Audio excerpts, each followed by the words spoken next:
రాష్ట్ర ప్రభుత్వం ఆనాటి కేసీఆర్ గారి ప్రభుత్వం నిర్ణయం తీసుకున్నది.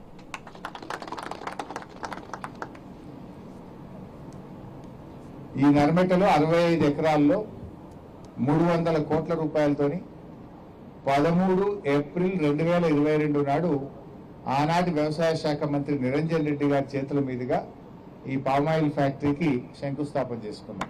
13th ఏప్రిల్ 2022 మొదటి మొక్క మార్చి 2021లో పెడితే ఏప్రిల్ 22లో 300 కోట్లతో ఫ్యాక్టరీ తయారు చేయడానికి శంకుస్థాపన చేసినాం.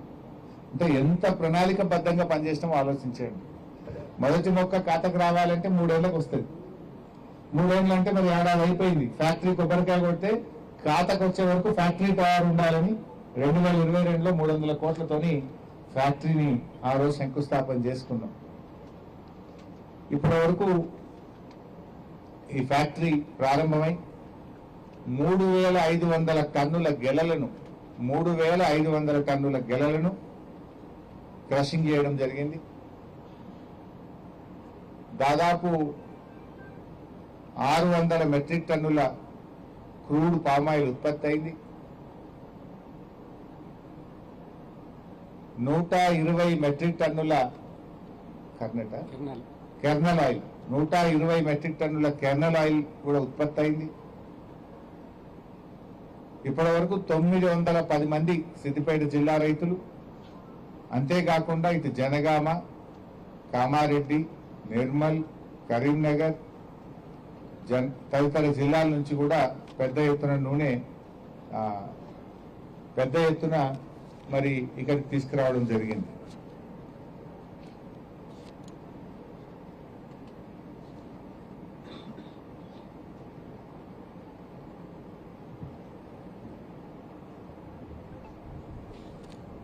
సో ఇట్లా మరి ఈ ఫ్యాక్టరీ అనేది ప్రారంభం కావడం నిజంగా నాకు చాలా సంతోషంగా ఉంది. అంటే కొన్ని ఏళ్ల కళ, సిద్దిపేటకు గోదావరి జలాలు అనేది దశాబ్దాల కళ. 30-40 ఏళ్ల కళను కేసీఆర్ గారు గోదావరి నీళ్లు తెచ్చి ఈ ప్రాంతంలో సాగైతే ఉంది.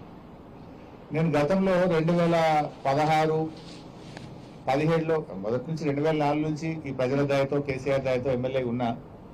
2016-17లో గిట్లే యాసంగి పంట రివ్యూ చేస్తే 8,000 ఎకరాల వరి ఉండే సిద్దిపేట కాన్స్టిట్యున్సీలో. 8,000 ఎకరాల వరి.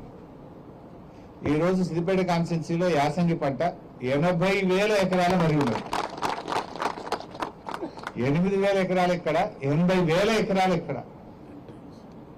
10 అంతలు పెరిగింది కదా. రేవంత్ రెడ్డి అంటాడు కాళేశ్వరం కూలిపోయింది.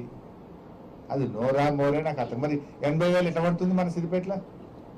దుబ్బాకలు ఎందుకు పెరిగింది? గజ్వేల్ ఎందుకు పెరిగింది? మానకొండూరులు ఎందుకు పెరిగింది? యాదాద్రిలో ఎందుకు పెరిగింది? ఇవన్నీ కాళేశ్వరం గాలికెళ్ళి వస్తున్నాయి. కాళేశ్వరం ప్లేసులు రాకపోతే, జగనాయకశాలకి రాకపోతే అంటే పిచ్చి మాటలు. ఎంత సంతోషం. 8,000 ఎకరాలు పండే వరి 80,000 ఎకరాలు పండుతుంది అంటే ఇది ఎంత గొప్ప మార్పు. ఇవాళ ఆయిల్ పామ్ తోటలు ఎక్కడో ఆంధ్రాలో సముద్ర తీరానికే పరిమితమైన పామాయిల్ తోటలు ఇవాళ ఈ జిల్లాలో, ఈ ఉత్తర తెలంగాణలోని అన్ని జిల్లాల్లో పామాయిల్ తోటలు పండడం అంటే ఇది కేసీఆర్ గారి కృషి, ఆయన విజన్. అంటే రైతులకు మేలు కావాలనే తపన కేసీఆర్ది. అని ఇంత మంచిగా నీళ్లు ఇచ్చినాం, ఇంత మంచిగా కరెంట్ ఇచ్చినాం, పెట్టుబడి సాయం చేసినాం, రైతులకు ఇంత అధిక ఆదాయం 4 రూపాయలు ఎక్కువ వచ్చే పంట పండించాలని పాపం కేసీఆర్ గారు ప్రతి జిల్లాకు నర్సరీ పెట్టించిండు, ప్రతి జిల్లాకు ఫ్యాక్టరీని శాంక్షన్ చేసిండు. ఈ గవర్నమెంట్ వచ్చినాక పట్టించుకుంటలేదు. ఈవెన్ ఈ ఫ్యాక్టరీలో కూడా అప్పుడే మేము రిఫైనరీ అండ్ ప్యాకింగ్ కూడా శాంక్షన్ చేసినాం. రిఫైనరీ మరియు ప్యాకింగ్ ఇప్పుడు 2 తయారైనాయి ఇక్కడ. ఒకటి క్రూడ్ పామాయిల్ వచ్చేసింది. ఆ క్రూడ్ పామాయిల్ ను రిఫైనరీ ద్వారా వంట నూనెగా తయారు చేసి ప్యాక్ చేయాలి. అది కూడా ఇక్కడ శాంక్షన్ అయి ఉన్నది. ఆ రోజు కేబినెట్ ఆమోదించింది. దాని పనులు కూడా తొందరగా అంటే పామాయిల్ వంట నూనెగా తయారవుతూ ప్యాక్ చేయడం, గద కిలో విజయ పేరు మీద, విజయ నూనెల కింద దీన్ని మార్కెటింగ్ చేయాలని ఆ రోజు నిర్ణయించినాం. సో ఇప్పుడు వెంటనే నూనె వచ్చేసింది కదా, క్రూడ్ పామాయిల్ వచ్చేసింది.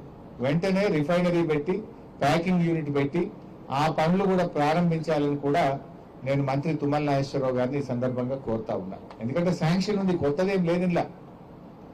Already it was sanctioned by cabinet, GO was issued, budget was allocated. Now you please start the work.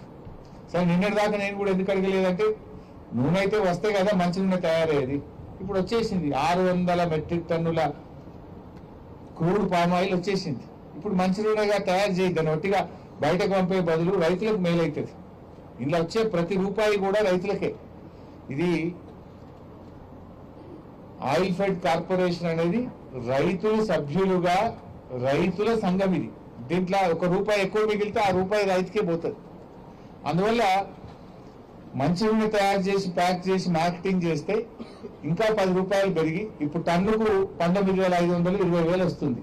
రేపు 21,000 వస్తాయి రైతులకు, 22,000 వస్తుంది టన్నుకు.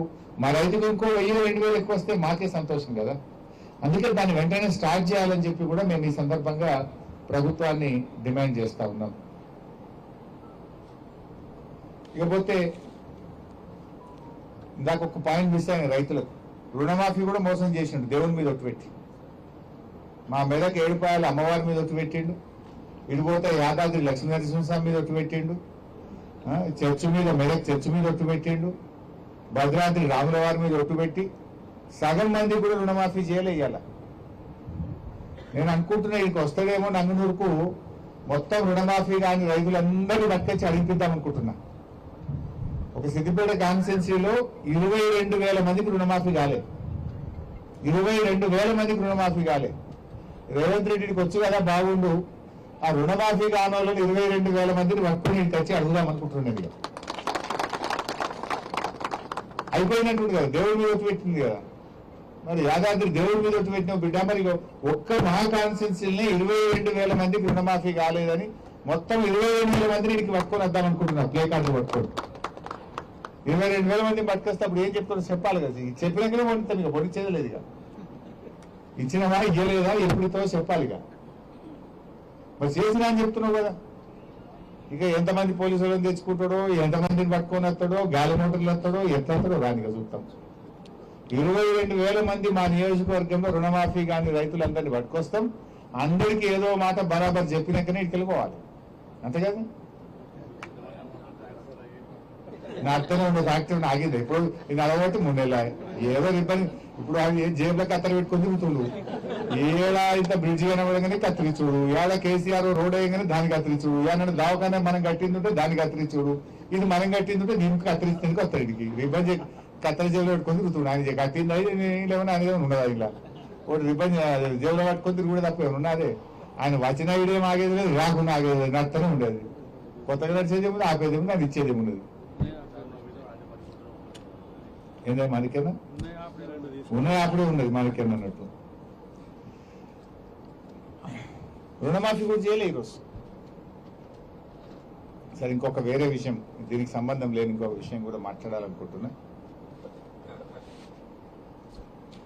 ఇవాళ రేవంత్ రెడ్డి గారు ఒక సినిమా థియేటర్ ఓపెనింగ్ పోతున్నాడు. పోనీ మంచిదే. సినిమా టాకీస్ ఎవరు అశోక్ నగర్ లో పిలిచిందట, రిబ్బన్ కత్తిరించినందుకు అశోక్ నగర్ పోతుండ్రు cinema talkies inauguration. Revanth Reddy మరి పోతున్నాం అశోక్ నగర్, కానీ మరి ఎలక్షన్ల ముందు అదే అశోక్ నగర్ లో సెంట్రల్ లైబ్రరీకి పోయినావు, యాదుకుందా? నువ్వు రాహుల్ గాంధీ కలిసి అశోక్ నగర్ లో ఆ సినిమా టాకీస్ పక్కకే సెంట్రల్ లైబ్రరీ ఉంటుంది. అక్కడ మెట్ల మీద కూర్చొని బిడ్డ మాకు తెలంగాణ మాకు గవర్నమెంట్ వచ్చేటట్టు చేయి, మా గవర్నమెంట్ వస్తే కాంగ్రెస్ ప్రభుత్వం రాగానే 2 లక్షల ఉద్యోగాలు ఒకటే ఏడాది ఇస్తా అని మాట ఇచ్చేచ్చినావు. మరొక్కసారి పోయిరారా అందాక సినిమా టాకీస్ రిబ్బన్ కత్తిరించినాక ఒక్కసారి అశోక్ నగర్ సెంట్రల్ లైబ్రరీకి పోయిరారాదు? పోయి ఏం చేసినావో, వాళ్ళకి ఇచ్చిన మాట ఏందో ఒక్కసారి మాట్లాడు. నిన్న దిల్సుఖ్ నగర్ లో పిల్లలంతా రోడ్ల మీదకి వచ్చి ధర్నా చేసింది. ఎన్నికల ముందు కాంగ్రెస్ వాళ్ళేమో 2 లక్షల ఉద్యోగాలు ఏడాది ఇస్తాం, గవర్నమెంట్ ఉద్యోగాలు ఇస్తామన్నారు.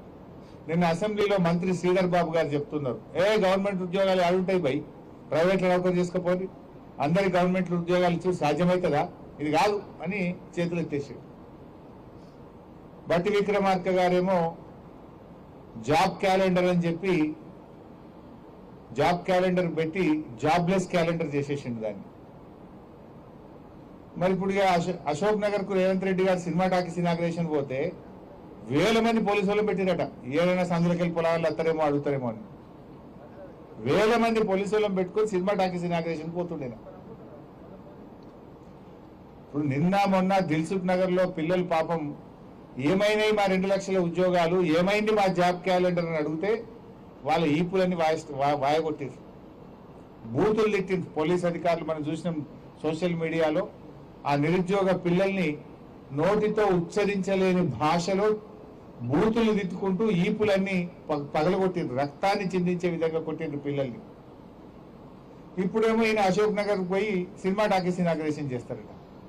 నేను రేవంత్ రెడ్డి డిమాండ్ చేస్తున్నా, సరే సినిమా టాకీస్కి పోతావా యాడికి పోతావో నీ ఇష్టం, నేను దాని గురించి మాట్లాడా.